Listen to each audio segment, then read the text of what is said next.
मैं हट में गया इलेक्ट्रिक स्कूटर लेने और मैं देखा कि भाई इलेक्ट्रिक स्कूटर वहाँ पे था ही नहीं। मेरा इलेक्ट्रिक स्कूटर चोरी हो गया था। मेरी हार्ट बीट बहुत ज़्यादा तेज़ हो गई। इतना ज़्यादा नुकसान कनाडा में पहले साल में ही अनबेरेबल हो जाता है यार। तो उस टाइम पे जो है हमें लग गया था कि भाई ये जो है बंदा जो है गलत सा बंदा है, ये झूठ वूठ बोल रहा था स्टार्टिंग में। उसके बाद इतने पैसे, उसके बाद इतने कॉन्टैक्ट्स, उसके पास पूरी उसकी फैमिली कनाडा में बैठी हुई, उसके रिलेटिव कनाडा बैठे। मेरा कोई भी नहीं है भाई ऐसा ब्लड रिलेटिव कनाडा में। अब तुम बस इस वीडियो को शेयर करो अच्छे से कि ओनर के पास ये वीडियो पहुंच जाए। और आगे मैं तुम्हें बताता हूँ। So I was scammed by an Indian landlord in Canada. वो भी एक बार नहीं, दो बार। मैंने कभी नहीं सोचा था कि मैं इस टाइप की कोई वीडियो बनाऊंगा, लेकिन अब मेरे साथ एक्सपीरियंस हुआ तो मैंने सोचा कि इसको शेयर करना तो बनता ही है। और तुम खुद इमेजिन करो यार कि मतलब इंडिया से मैं भी हूँ और एक और बंदे इंडिया से आया और वो मुझे स्कैम करने का, मेरी चीज़ें चोरी करने का ट्राई कर रहा है, तो तुम्हें कैसा लगेगा। और वो भी तब जब वो बंदा तुमसे काफ़ी ज़्यादा रिच हो, काफ़ी ज़्यादा पावरफुल हो। ठीक है, लेकिन कोई नहीं है, मेरे साथ ये चीज़ हुई है तो मैंने सोचा कि इसको शेयर करना तो बनता है ताकि लोगों में अवेयरनेस फैले, तुम्हें पता चले कि कनाडा में इस टाइप की चीज़ें भी होती हैं, इस टाइप के लोग भी कनाडा में एग्जिस्ट करते हैं। ये जो दोनों स्टोरीज है ना, काफ़ी इंटरेस्टिंग है, काफ़ी फन है और तुम्हें सुनने में भी काफ़ी मज़ा आएगा। तो पॉपकॉर्न लेके रेडी हो जाओ और बात करते हैं अपने पहले इंसिडेंट के बारे में। ठीक है, तो पहला इंसिडेंट हुआ जब मैं उस घर में मूव हुआ। ठीक है, और उस लैंडलॉर्ड ने मेरा इलेक्ट्रिक स्कूटर चोरी कर लिया। ठीक है, अब जिन लोगों को नहीं पता, मेरे पास एक इलेक्ट्रिक स्कूटर है जिसकी वैल्यू जो है वो $1500 से भी ऊपर है, क्योंकि उसमें मैंने इतनी सारी एसेसरीज लगाई हुई हैं और इतने सब कुछ करा हुआ है कि उसकी वैल्यू इंडियन रुपीज़ में 1 लाख रुपए तक पहुंच जाती है। मतलब कनाडा में मेरी जो बिगेस्ट इन्वेस्टमेंट है ना, जो बिगेस्ट एसेट मैं ओन करता हूँ, वो मेरे इलेक्ट्रिक स्कूटर ही है। तो तुम खुद समझ लो वो मेरे लिए कितना ज़्यादा इंपॉर्टेंट है। ठीक है, तो अब बात कुछ ऐसी है, मैं तुम्हें पूरी स्टोरी आराम से सुनाऊंगा। तो वही मैं कह रहा हूँ, पॉपकॉर्न लेकर रेडी, क्योंकि काफ़ी इंटरेस्टिंग, काफ़ी फन सी स्टोरी है। अब मेरे साथ इंसिडेंट तो हो चुका है, तो मेरे पास बस स्टोरी है सुनाने के लोगों को, जो कि अच्छी चीज़ है। कुछ तो है लाइफ में जो कि मैं लोगों को सुना सकता हूँ। ठीक है, तो बात कुछ ऐसी है, बात है भाई नवंबर 2022 की, जब मैं उस घर में शिफ्ट हुआ। ठीक है, तो मेरा एक बेसिकली फ्रेंड था जो कि मुझे कह रहा था कि भाई मुझे एक रूममेट की ज़रूरत है और मुझे उस टाइम पे एक घर की ज़रूरत थी। मुझे रूम में चेंज कर रहा था तो मुझे एक नया रूम चाहिए था। तो मैंने उससे कहा कि ठीक है भाई, मैं तेरे साथ मूव हो जाता हूँ। तो मैं उसके जो है उसके बेसमेंट में जो है एज अ मतलब शेयरिंग में हम रहते थे, तो मैं उसके घर में मूव हो गया। ठीक है, बाय द वे उसके जो बेसमेंट डोर था ना, वही मैंने करा हुआ है। काफ़ी आयरॉनिक है कि मैंने जिस लैंडलॉर्ड ने मुझे स्कैम करा, मैं उसके घर का बेसमेंट डोर अपने चैनल पे डाला हुआ है, तो वो वीडियो भी तुम जाके देख सकते हो। तो वहाँ पे मैं रहता था, वहाँ पे हम टोटल 4 लोग रहते थे। 2 बेडरूम बेसमेंट था, शेयरिंग में रहते थे ना, 2 लोग एक रूम में, 2 लोग एक रूम में। ठीक है, तो हम 4 लोग रहते थे। जब मैं उस घर में मूव हुआ तो मैंने अपना सारा सामान जो है वो सारा मूव कर लिया। उसके बाद मेरे पास जो मेरा इलेक्ट्रिक स्कूटर था वो मैं अपने घर के अंदर लेके आ रहा था, और तभी एक बंदा जो था, जो कि हमारे साथ ही रहता था, दूसरे रूम में रहता था, उसने मुझे कहा कि भाई घर गंदा हो जाएगा अगर तू उसको अंदर लेके आएगा, तो तू इलेक्ट्रिक स्कूटर को ना पीछे बैकयार्ड में एक हट बना हुआ है, तो वहाँ पे खड़ा कर दे। और हट बेसिकली ना, यहाँ पे मोस्टली जितने भी घर है सब में के बैकयार्ड में एक हट होता ही है। तो एक छोटा सा मतलब एक स्टोरेज टाइप की जगह होती है जहाँ पे तुम एक्स्ट्रा सारा सामान रख देते हो। तो मैंने सोचा कि ठीक है भाई, रख देते हैं। मैं बैकयार्ड में गया और हट के अंदर जो है मैंने स्कूटर रख दिया। अब यूजुअली यहाँ पे चोरी तुम्हें पता ही है बहुत कम होती है। कौन किसी के बैकयार्ड में जाएगा, वहाँ पे हट खोल के अंदर का सामान चुराएगा, जबकि उस बंदे को पता है कि बैकयार्ड में यूजुअली वही चीज़ रखते हैं जो कि अनइम्पॉर्टेंट होती है, अनवैल्यूएबल होती हैं। तो कोई वैल्यूएबल आइटम उसको मिलना नहीं था, तो चोरी यूजुअली होती नहीं है। ठीक है, बैकयार्ड जब खुले रहते हैं, मोस्टली सारे लोग खुले ही रखते हैं। ठीक है, तो बैकयार्ड में मैंने स्कूटर रख दिया, डोर था तो डोर बंद कर दिया।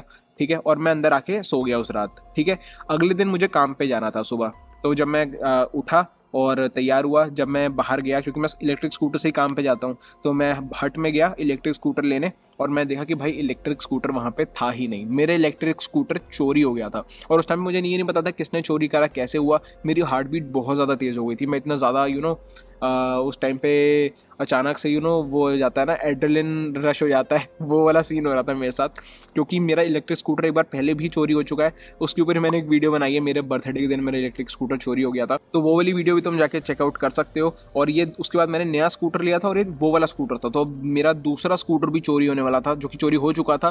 तो तुम सोच सकते हो कि मैं कितना फ्रस्ट्रेटेड होऊंगा, क्योंकि $1,500 का पहले नुकसान, उसके बाद भी उतने का नुकसान। ठीक है, तो इतना ज़्यादा नुकसान कनाडा में पहले साल में ही अनबेरेबल हो जाता है यार। तो मैं बहुत ज़्यादा डर गया। उसके बाद फिर मैं गया मैं अपने रूममेट के पास, मैं घर के अंदर मतलब बेसमेंट के अंदर वापस गया और मैंने अपने रूममेट से कहा कि भाई मेरा इलेक्ट्रिक स्कूटर नहीं मिल रहा, तो भाई प्लीज़ एक बार जो है लैंडलॉर्ड को कॉल कर, क्या पता उन्होंने कहीं रखा हो या फिर उनको पता हो कि कहाँ पे है, क्योंकि उनका घर है, उनको शायद पता हो। ठीक है, तो मेरे रूममेट ने लैंडलॉर्ड को कॉल करा और उससे पूछा कि भाई मेरा एक रूममेट है, कल ही शिफ्ट हुआ है, तो उसने इलेक्ट्रिक स्कूटर रखा था हट में, तो आपको पता कि वो कहाँ है। तो लैंडलॉर्ड ने आगे से जवाब दिया कि यार तुम्हें ऐसे हट में नहीं रखना चाहिए था, मुझे नहीं पता कोई इलेक्ट्रिक स्कूटर के बारे में, और क्या पता कोई ड्रग एडिक्ट आके ले गया हो और ये आते रहते हैं, ये चोरी वोरी हो गया हो, और तुम्हें ऐसे रखना नहीं चाहिए था, तुम्हें घर के अंदर रखना चाहिए। तो हम बेसिकली ये बता रहा था कि हमारी गलती है, और मतलब हम पे डाल रहा था कि भाई तुम्हारी वजह से ही हुआ है, वो चोरी हो चुका है, अब तुम्हें नहीं मिल सकता ये वो। तो इस टाइप से वो कह रहा था। तो हमने उससे कहा कि भाई अगर आपके घर में जैसे कैमरास लगे हैं तो प्लीज़ आप एक बार कैमरा में चेक कर लो, रिकॉर्डिंग आ जाएगी, ऐसा कुछ हो जाएगा। तो उसने कहा नहीं भाई हमारे घर में कैमरा तो लगे लेकिन वो चलते नहीं है, वो अभी हमने सेटअप नहीं करवाया, वो ये वो। तो बहाने बहाने लग गया बेसिकली कि कैमरा जो है चल नहीं रहे, जबकि दिख रहा था भाई कैमरा, मतलब कैमरा पूरे घर में लगे हुए थे, और घर भी पुराना था वो, ऐसा नहीं है कि वो नया घर बनाओ कि भाई अभी सब चल ही रहा है, वो घर मतलब पुराना घर था वो, ठीक है। तो कैमरे लगे हुए हैं, तो आई डोंट नो क्यों उन्होंने सेटअप नहीं कराया। तो वो बेसिकली हमसे ऐसे बोला था कि उसने कैमरे सेटअप नहीं कराए, तो इसलिए हमें कैमरे की रिकॉर्डिंग नहीं दिखा सकता। तो हमने कहा भाई ये तो बड़ा ही गलत सीन हो गया ना, हमारे पास कैमरे की रिकॉर्डिंग है, मेरा स्कूटर चोरी हो चुका है, मैंने घर के आसपास देखा मुझे कहीं मिला नहीं। फिर उसके बाद मुझे याद आया कि भाई मेरे स्कूटर में तो मैंने एयर टैग लगाया हुआ था। एयर टैग जिनको नहीं पता एक लोकेशन ट्रैकर होता है जो कि हर आईफोन के साथ पेयर होकर आपको उसकी लोकेशन बता जाता है एयर टैग की।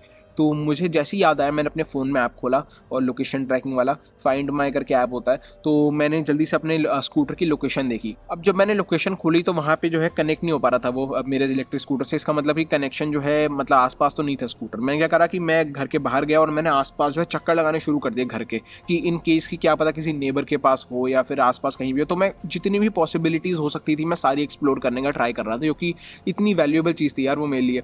तो मैं पूरे घर के 3-4 चक्कर लगाने लग गया, और जैसे ही मैं घर के फ्रंट में आया ना, फ्रंट डोर के पास आया, तो कनेक्शन मिल गया। मेरा फ़ोन में दिखाने लग गया कि भाई एयर टैग जो है वीक कनेक्शन जो है एयर टैग के साथ इस्टेब्लिश हो गया। मतलब मेरा जो एयर टैग और मेरा फ़ोन है वो बहुत ही क्लोज है। मतलब मुझे पता चल गया कि भाई मेरा जो स्कूटर है वो आसपास ही कहीं है। तो मैं उस एरिया में ना बहुत घूमा इधर उधर कि भाई कहीं जैसी कनेक्शन जो है स्ट्रांग हो जाए, और मुझे पता चल जाए कि किस डायरेक्शन में, क्योंकि उसमें आपको एक्जैक्टली बताया था कि आपका जो डिवाइस है या आपकी जो भी चीज़ आप ढूंढ रहे हो वो किस डायरेक्शन में है, ठीक है। तो ऐसे पूरा वो दिखाया था कि इस डायरेक्शन में जाओ, और कितने मीटर अवे वो सब दिखाया था। तो मैं भाई आसपास घूम रहा था, और जैसे ही मैं गैराज के पास आया ना, उनके घर के फ्रंट में ना गैराज ही होता है, तो जैसे मैं गैराज के पास आया तो वो कनेक्शन हो गया स्ट्रॉन्ग, और उसने मुझे दिखा दिया कि आपका स्कूटर इस डायरेक्शन में है बिल्कुल सामने, और सामने उनके घर पे गैराज था उनके घर का। तो भाई मुझे पता चल गया कि स्कूटर जो है इनके घर में ही कहीं है। तो मुझे तब भी मुझे ऐसा लग रहा था कि शायद लैंडलॉर्ड को ना पता हो, और उनकी उनकी फैमिली मेम्बर में से किसी ने रख लिया वो स्कूटर। होता है कभी कभार कि एक बंदे को नहीं पता हो, लेकिन क्या पता उनकी वाइफ ने जो हट में, उनको पता नहीं हो हट में स्कूटर किसका, तो उन्होंने गैराज में आके खड़ा कर लिया, पॉसिबल है।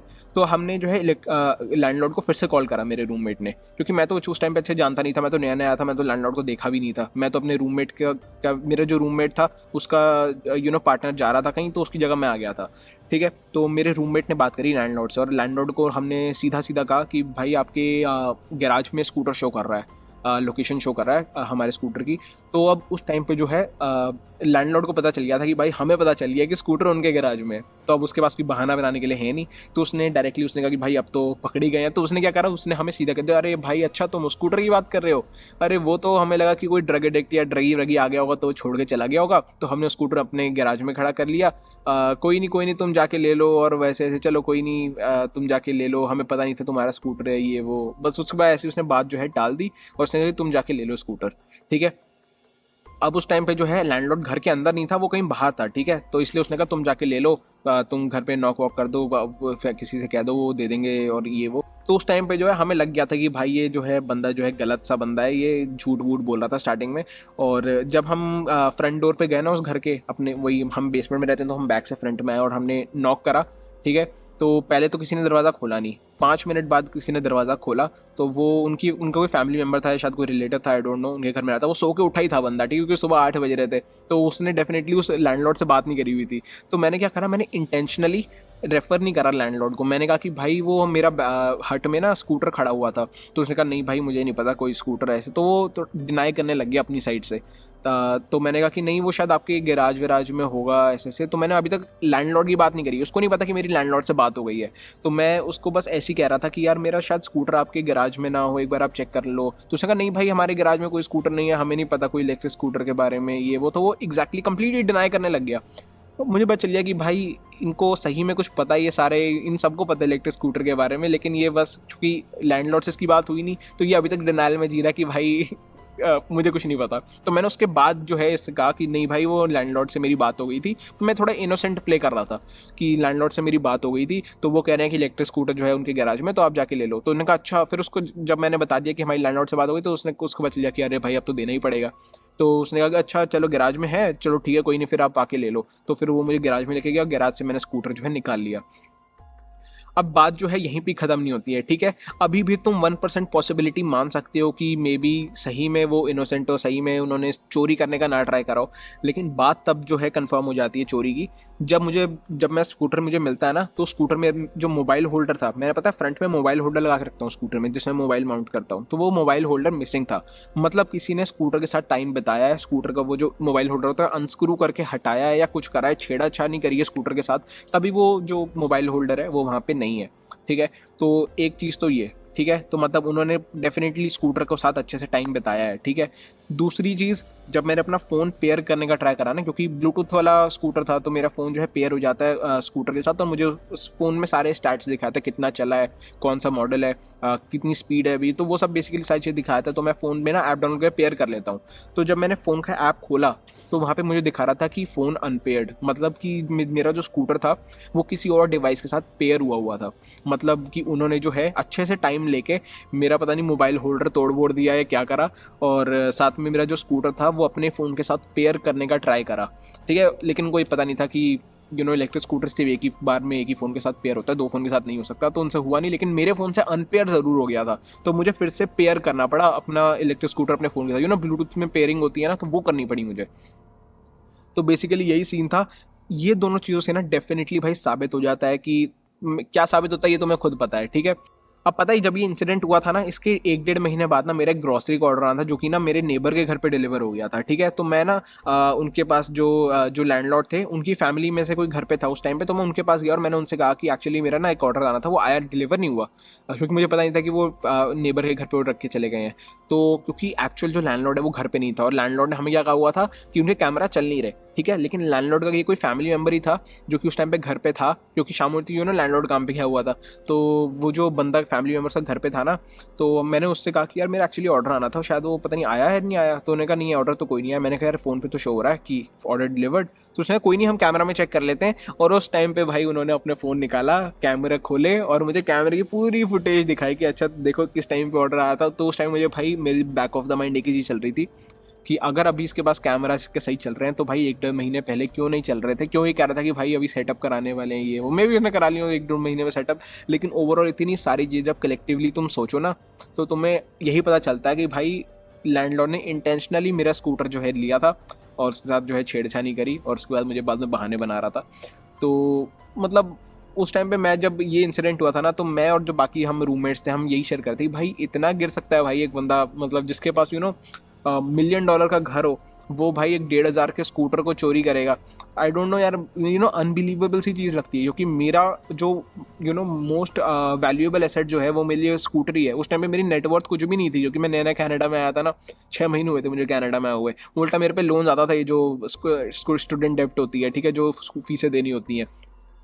तो मेरा एक्चुअली माइनस में ही चल रहा था सब कुछ, ठीक है। उस टाइम पे वो बंदा जिसके पास ऑलरेडी एक घर है, ठीक है, जिसका एक ऑलरेडी बिजनेस है, वो बंदा भाई स्कूटर चुरा रहा है यार, कितना फनी सा लगता है यार। जब इतनी सारी एक चीज़ें एक साथ हुई तो मुझे पता चल गया कि भाई नहीं भाई, ये तो इसने पक्का चुराने वाला ही काम करा है, ये चीज़ तो भाई ये इसने गलत करी है, ठीक है। तो ये था भाई हमारा इंसिडेंट नंबर 1, जो कि बहुत ही इंटरेस्टिंग लगा मुझे, मेरे पास एक स्टोरी है लोगों को बताने के लिए। तो ये तो बात हो गई अपने फर्स्ट इंसिडेंट के बारे में, जो कि हुआ था जब मैं पहले दिन इस घर में शिफ्ट हुआ था। अब जो हमारा दूसरा इंसिडेंट है ना, वो हुआ था जब मैं अपने घर को छोड़ के गया था, ठीक है। तो फर्स्ट एंड लास्ट वाले दिन पे हुआ ये, ठीक है। तो हुआ ये था कि यहाँ पे थोड़ा तुम्हें पहले सिस्टम एक्सप्लेन कर देता हूँ कि यहाँ पे रेंटिंग का क्या सिस्टम चलता है, ठीक है। तो बेसिकली जब भी तुम कोई रेंट पे कोई रूम लेते हो, ठीक है, तो तुम्हें सिक्योरिटी अमाउंट भी साथ में देना होता है, ठीक है, इन मोस्ट केसेस।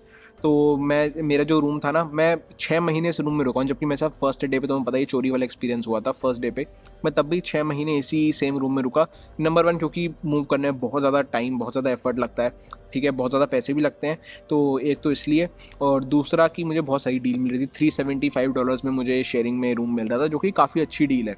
तो इस चक्कर में मैं 6 महीने इस रूम में रुका, और इस चक्कर में मैंने वीडियो नहीं बनाई स्टार्टिंग में, ठीक है। ये नवंबर 2022 की बात है जब मेरे साथ ये स्कूटर चोरी वाला इंसिडेंट हुआ था। और इतना टाइम हो गया ना इस बात को, लेकिन मैंने सोच तभी लिया था कि भाई इसके ऊपर वीडियो आनी है। जिस दिन मैं इस घर को छोड़ के चला गया उस दिन मैं इसकी वीडियो बनाने में लग जाऊंगा। तो मैं अब इस घर को छोड़ चुका हूँ, तो इसलिए मैं सोच रहा हूँ कि चलो अब इसकी वीडियो बना देते हैं। तो अब बात करते हैं अपने सेकंड इंसिडेंट के बारे में। और जैसे कि मैंने तुम्हें बताया कि यहाँ पे तुम्हें सिक्योरिटी अमाउंट पे करनी होती है अपने रेंट के साथ में, तो वैसे ही मैंने भी करी थी। मेरा रेंट था $375 पर मंथ, और साथ में मैंने $150 की सिक्योरिटी अमाउंट पे करी थी। अब होता क्या है कि तुम डायरेक्टली ओनर को इन मोस्ट केस सिक्योरिटी नहीं देते। अब एक एग्जांपल से तुम्हें मैं समझाता हूँ। फॉर एग्जांपल एक रूम है जिसको ओनर ने रेंट पे दिया है, ठीक है। अब एक बंदा ए आया, ठीक है। मिस्टर ए ने क्या करा, मिस्टर ए ने अपना रेंट दिया ओनर को और अपनी $150 की सिक्योरिटी दी, ठीक है। और मिस्टर ए वहाँ पे कुछ महीने रुका और हर महीने वो रेंट देता गया। अब जब मिस्टर ए वहाँ से जाता है और मिस्टर बी एक नया टेनेंट जो है वहाँ पे आता है, मिस्टर बी क्या करता है, वो $150 की सिक्योरिटी मिस्टर ए को देता है, क्योंकि मिस्टर ए अब क्योंकि छोड़ के जा रहा है घर तो उसको सिक्योरिटी चाहिए ही थी, ओनर से लेनी थी। तो वो ओनर से लेने के बजाय मिस्टर बी से सिक्योरिटी ले लेता है। और मिस्टर बी को जो है ओनर को सिक्योरिटी देनी थी क्योंकि वो नया टेनेंट है, तो वो मिस्टर ए को सिक्योरिटी देता है। तो ओनर के पास जो है उसकी इनिशियल सिक्योरिटी रहती है, चाहे कोई भी बंदा घर में आते जाते रहे, ओनर के पास एक सिक्योरिटी अमाउंट है। और जो बंदा छोड़ के जाता है घर उसको नया वाला बंदा जो है वो सिक्योरिटी वापस कर देता है। तो वैसे ही हुआ था मेरे साथ भी। तो जब मैं नया नया आया था तो जो बंदा मेरी जगह पे छोड़ के जा रहा था ना, उसको मैंने $150 दे दिए थे। अब यहाँ पे मेरी भी थोड़ी गलती है कि मैंने ओनर को जो है ओनर से ज़्यादा बात नहीं करी, ठीक है। मैंने सिक्योरिटी दे दी क्योंकि यार सराउंडिंग है, क्योंकि हर बंदा ऐसे ही कर रहा था, ठीक है। और यूजुअली ऐसे ही होता है, तो मैंने ओनर से जो है इस बारे में बात नहीं करी। मैंने $150 की सिक्योरिटी उसे दे दी क्योंकि this is how it works, ठीक है। तो 150 की सिक्योरिटी मैंने उस बंदे को दी और वो बंदा चला गया, ठीक है। उसके बाद मैं वहाँ पे रहने लग गया। अब क्या हुआ, अभी थोड़े टाइम पहले ही ना ओनर हमारे पास आया। ओनर ने कहा कि भाई तुम्हें घर खाली करना पड़ेगा क्योंकि हमें कुछ रेनोवेशन करानी है, तो इसलिए सबको ही घर खाली करना पड़ेगा। वो तो अच्छा उसने हमें 1 महीना पहले ही बता दिया था, जो which is a good thing, क्योंकि हमें टाइम मिल गया था घर नई जगह फाइंड करने का। उसके बाद जब मैं नई जगह फाइंड कर ली, जब मैं अपनी नई जगह पे मूव हो गया, जब मैंने वो प्रॉपर्टी छोड़ दी ओनर की, लैंडलॉर्ड की, जो स्कैमी वाला लैंडलॉर्ड है उसकी, जब मैंने प्रॉपर्टी छोड़ दी और उसके बाद मैंने उसको कॉल पे कहा कि भाई वो एक्चुअली मेरी सिक्योरिटी थी तो वो आपको मुझे देनी थी। तो कह रहे कौन सी सिक्योरिटी? मैंने कहा वो जो मैंने $150 दिए थे जो उसकी। कह रहे नहीं यार हमारे पास तो कोई सिक्योरिटी नहीं आई। तो मैंने उसको पूरा एक्सप्लेन करा कि मैंने जो मुझसे पहले बंदा रहता था मैंने उसको 150 दिए थे और हम ऐसे आगे आगे चलते आ रहा है, तो आपको इनिशियली सबसे स्टार्टिंग में सिक्योरिटी मिली होगी $150 की, तो वो आप मुझे वापस कर दो। कह रहे नहीं मैंने तो ऑलरेडी पहले सिक्योरिटी एक बंदे को दे दी थी। मैंने कहा आपने किसको दी? कह रहे वो जो तुमसे शायद पहले रहता था ना, शायद उसको दी थी। तो मैंने कहा कि मैंने उस बंदे का नाम लिया, उसका नाम है मिस्टर एच, ठीक है, जो मुझसे पहले रहता था उस घर में, ठीक है, जो मेरी जगह पे मुझसे पहले रहता था। तो मैंने कहा आपने शायद उसको सिक्योरिटी दी थी क्या? वो ऐसा सब सरदार था, ये था और मिस्टर एच था। मैंने उसका नाम बताया कि ये बंदा था, तो कह रहा हाँ हाँ शायद उसको ही दी थी, ठीक है। तो मैंने मिस्टर एच को कॉल करा, ठीक है। मिस्टर एच अच्छा बंदा है तो ठीक है, मेरे पास उसका नंबर भी है, तो मैंने मिस्टर एच को कॉल करा। मैंने कहा कि यार ये ओनर कह रहा है कि आपने उनसे सिक्योरिटी ली थी। तो मिस्टर एच कह रहा है नहीं यार मैंने तो तुझसे $150 लिए थे, ओनर से तो मेरी बात ही नहीं हुई, ओनर से तो मैंने कोई सिक्योरिटी नहीं ली। तो हमने ओनर को कॉन्फ्रेंस कॉल पे मिस्टर एच के साथ ऐड करा और मिस्टर एच ने एक्सप्लेन करा कि भाई मैंने आपसे कोई सिक्योरिटी नहीं ली। उसके बाद फिर ओनर ने और बहाना बनाया और कहा नहीं यार तो तुमसे भी पहले रहता था ना, मिस्टर एच से भी पहले जो रहता था उससे मैंने शायद सिक्योरिटी ली थी। तो मिस्टर एच से पहले रहता था मिस्टर के, ठीक है। अभी रियल नाम का इनिशियल लेटर बता रहा हूँ बस, ठीक है। तो मिस्टर के को फिर हमने कॉल करा, ठीक है। मैंने मिस्टर एच से कहा क्योंकि मैं तो मिस्टर के को जानता ही था कि मिस्टर के भाई बहुत पहले 1-1.5 साल पहले रहता था। तो के को एच ने जो है के को कॉल करा और पूछा कि भाई यार तुमने ओनर से कोई सिक्योरिटी ली थी? तो मिस्टर के ने कहा भाई मैंने तो नहीं ली थी, हम तो भाई अपना ही करते हैं कि जो टेनेंट नया आता है उससे सिक्योरिटी ले लेते हैं, पुराने वाले को दे देते हैं। तो के ने ही मना कर दिया कि भाई मैंने ओनर से कोई सिक्योरिटी नहीं ली।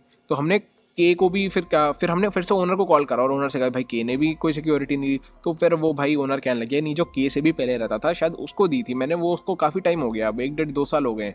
अब मैंने कहा कि भाई इस बंदे का कोई देने का मूड नहीं है। वो मुझसे पर्सनली भी जब मैंने ओनर को कॉल करी ना तो मुझसे भी कहता भाई देखो तुम्हें मुझे सिक्योरिटी देनी चाहिए थी, तुमने क्यों नहीं दी? अब तो तुम्हारी सिक्योरिटी मर गई ना, अब तो तुम्हें नहीं मिल सकती, अब तो तुम फंस गए ना यार, अब तो तुम्हें मिलेगी नहीं सिक्योरिटी। तो मतलब उसका स्टार्टिंग से ही इंटेंशन ही यही था कि इस बंदे को सिक्योरिटी नहीं देनी, ठीक है। उसने इतनी बार जो है बात घुमाई है कि नहीं तुमसे जो पहले रहता था उसको दी थी, मुझे नाम नहीं याद, मैं नहीं जानता किसको दी थी मैंने। और हमने पिछले 3 टेनेंट गिनवा दिए लेकिन उस बंदे ने कहा कि नहीं हमने उससे भी पहले किसी को सिक्योरिटी दी थी। तो मतलब तुम बंदे के ना इस एटीट्यूड से पता लगा सकते हो कि बंदे का मन ही नहीं है पैसे वापस देने का। जो इसको हमने सिक्योरिटी दी थी उसको हमें वापस नहीं देनी है, वो तुम कैसे निकलवा लोगे यार, क्योंकि उसके पास इतने पैसे, उसके पास इतने कॉन्टैक्ट्स, उसके पास पूरी उसकी फैमिली कनाडा में बैठी हुई, उसके रिलेटिव कनाडा में बैठते हो। मेरा कोई भी नहीं है भाई ऐसा ब्लड रिलेटिव कनाडा में, और ना ही मेरे पास इतनी कोई पावर है ना मनी है, ठीक है। तो चलो $150 इतनी कोई बहुत बड़ी बात नहीं है, पैसे तो फिर से कमा लेंगे, ठीक है। तो मैं छोटी मोटी चीज़ों के लिए रोया भी नहीं फिर, ठीक है। क्या इन चीज़ों पे अपना टाइम बर्बाद करना। मैंने कहा इसके ऊपर बस एक अच्छे से वीडियो बनाएंगे और वीडियो में हर चीज़ बताएंगे। अब तुम बस इस वीडियो को शेयर करो अच्छे से कि ओनर के पास ये वीडियो पहुंच जाए, और आगे मैं तुम्हें बताता हूँ। अब उसके बाद जो है मैंने भाई सिक्योरिटी के लिए मांगना छोड़ दिया। मैंने कहा चलो कोई नहीं भाई, भाड़ में जाए सिक्योरिटी, क्योंकि अब भाई जो मैंने अपने से पहले जो बंदा रहता था उसको कांटेक्ट करा, फिर उसने उससे जो पहले बंदा रहता था उसको कांटेक्ट करा। अब अगर हम ऐसे पीछे जाते रहे भाई, 2-3 साल पुराने बंदे को कांटेक्ट कर लेंगे, उसे क्या कोई भाई रीजनेबल भी होगी ये चीज़ कि जो बंदा 2 साल पहले रह के चला गया है उसको हम कांटेक्ट कर रहे हैं कि भाई तो ये $150 मिले थे या नहीं मिले थे, तो वो तो भाई बात फिर बेसलेस हो जाती है ना, उसका कोई लॉजिक नहीं रहता। तो और पता चल गया था कि हम कुछ भी कर लें, ओनर को तो हमें पैसे देने वाला है नहीं, क्योंकि उसका बिल्कुल मन नहीं है पैसे देने का। तो इस टाइप के भी लोग होते हैं। मैंने फिर भाई छोड़ दी कि भाई नहीं चाहिए मुझे पैसे, कोई नहीं, रखो अपने पास ही अपने $150, अपने नहीं मेरे $150 रखो अपने पास ही, मेरे $150 नहीं चाहिए मुझे। तो वो वाला सीन हो गया था। और तुम खुद बताओ, ठीक है, एक तो ये चीज़ हो गई जिस ओनर का इंटेंशन ही नहीं था पैसे देने का, ठीक है। उसने स्टार्टिंग जब मेरी पहली कॉल हुई थी ना कि आपको मैं सिक्योरिटी देनी थी, उसने उस टाइम भी कह देता, अरे यार तुम्हें तो मुझे देनी चाहिए थी, अब तो तुम्हारे पैसे गए, ठीक है, अब तो तुम्हारे पैसे मर गए ना, अब कैसे लोगे तुम। तो वो उसका स्टार्टिंग से इंटेंशन ये था कि भाई अब तो तुम्हारा नुकसान हो चुका है ऑलरेडी। और दूसरा आर्ग्यूमेंट ये कि ओनर ने जो है एक पुराने टेनेंट को सिक्योरिटी वापस दी क्यों, क्या भाई उसके बाद जो टेनेंट आए उनको उनसे सिक्योरिटी नहीं लेनी थी क्या भाई आपने ओनर को। ऐसा तो है नहीं भाई वो बिना सिक्योरिटी के रह रहे थे, ऐसा तो हो नहीं सकता ना यार कि अचानक से भाई मतलब तो टेनेंट्स आ रहे हैं तुम्हारे घर में, एक बंदे ने सिक्योरिटी दी तुम्हें, तुम सिक्योरिटी लेके बैठे हुए हो, और एक बंदा आके फिर वही जो टेनेंट आया कहता है कि भाई मैं जा रहा हूँ, मैं सिक्योरिटी दे, तो तुमने कहा ठीक है भाई ले लो, और जो नया टेनेंट आया उसे तुम सिक्योरिटी ले ही नहीं रहे। ये तो भाई बेसलेस आर्ग्यूमेंट हुआ ना कि तुम पिछले 1.5-2 साल से बिना सिक्योरिटी के अपना रूम रेंट पे दे रहे हो, ठीक है। तो ऐसा तो हो नहीं सकता भाई, इतने तो लोगों को फिक्र होती है कि अच्छा पहले हम सिक्योरिटी लेते थे अब हम सिक्योरिटी नहीं लेते, तो ठीक है। तो वो तो भाई ये तो भाई लॉजिकल चीज़ है ना कि तुम अगर पहले सिक्योरिटी ले रहे थे और तुमने सिक्योरिटी वापस कर दी उस टेनेंट को, तो जो नया बंदा आएगा उससे भी तुम सिक्योरिटी लोगे, ठीक है। तो बिना सिक्योरिटी के तो तुम ऐसे नहीं है कि भाई तुम अपने घर में रहने दे रहे हो कि अगर उसने कुछ नुकसान कर दिया, फिर कुछ तोड़ दिया, फिर अपने तुम्हारे घर से उठा के कुछ ले गया, तो उस केस में सिक्योरिटी काम आती है। तो वो जो है बिल्कुल आर्ग्यूमेंट जो सेंस में आता था कि मैंने पहले सिक्योरिटी दे दी थी और तुम्हें कोई पैसे नहीं देने, ये वो। तो बेसिकली ये $150 का स्कैम, और इससे पहले मेरा $1,500 का स्कूटर चोरी करना, ठीक है, ये दोनों चीज़ें मेरे साथ एक ही घर में हुई हैं। ऑल्दो से इसके अलावा जहाँ जहाँ भी मैं रहा हूँ, जिन जिन लोगों से मैंने बात करी है, सारे बहुत अच्छे थे, मुझे ऐसे कोई प्रॉब्लम आई नहीं किसी से। बस यही प्रॉब्लम आई जो कि मैंने इस वीडियो में शेयर कर दी। लिटरली यार कुछ लोग ऐसे होते हैं, कुछ लोग इतना नीचे गिर जाते हैं। और डेफिनेटली तुम एक बार बेसमेंट टूर भी चेक करो जो कि मैंने उनके घर का बनाया था। अब मैंने उस टाइम मुझे पता नहीं था कि मेरे साथ ऐसा होगा, मैंने बेसमेंट टूर बनाया था और तुम जाके देख सकते हो उस ओनर का घर उस वीडियो पे। सो आई होप तुम्हें वीडियो अच्छी लगी होगी, इंटरेस्टिंग स्टोरीज थी। अगर अच्छी लगी तो लाइक करो प्लीज़, इस वीडियो को ज़्यादा से ज़्यादा शेयर करो ताकि और लोगों तक ये वीडियो पहुंचे और लोगों को पता चले कि ऐसे भी लोग कनाडा में होते हैं। मेरा तो नुकसान हो गया, लेकिन मैं चाहता नहीं कि और किसी का नुकसान हो, और इसलिए जब मैं नए घर में भी शिफ्ट हुआ तो मैंने मेक श्योर करा कि ओनर को पता चले कि भाई मैंने जो है पुराने टेनेंट को सिक्योरिटी दी है, ठीक है, क्योंकि पुराने टेनेंट को ही देते हैं यहाँ पे सब। इस बार जब मैं नए घर में भी शिफ्ट हुआ तो मैंने पुराने टेनेंट को ही सिक्योरिटी दी, लेकिन मैंने इस बार मेक श्योर करा कि ओनर को पता चल जाए कि मैंने दी हुई है सिक्योरिटी, ताकि ओनर बाद में ये ना कह पाए कि भाई हमारे पास सिक्योरिटी आई नहीं। लेकिन ओनर अच्छा था इस बार तो, क्योंकि हर बार ओनर ख़राब नहीं होते, तो ओनर को अच्छा था, ओनर का हाँ हाँ पता है कोई नहीं, उनको ही देनी है तो कोई दिक्कत नहीं है। तो बस यही वाला सीन था पूरा। और आई होप आपको वीडियो अच्छी लगी तो लाइक ज़रूर कर दो। अगर तुम कनाडा में नए हो, अगर तुम फ्यूचर में कनाडा आ रहे हो या फिर कनाडा से रिलेटेड और इन्फॉर्मेशन चाहिए या मेरी लाइफ के बारे में जानना चाहते हो, तो मेरे चैनल पे काफ़ी सारी इंटरेस्टिंग वीडियोज़ हैं जो कि तुम जाके देख सकते हो। यहाँ पे लेफ्ट राइट में तुम्हें कहीं पे वीडियो दिख रही होगी a day in my life, और दूसरी वीडियो दिख रही होगी कि आप कनाडा में कैसे फ्री में iPhone 14 ले सकते हो। तो वो दोनों वीडियो जाके तुम चेकआउट करो। और इस वीडियो में इतना ही। This was Samarjeet signing of.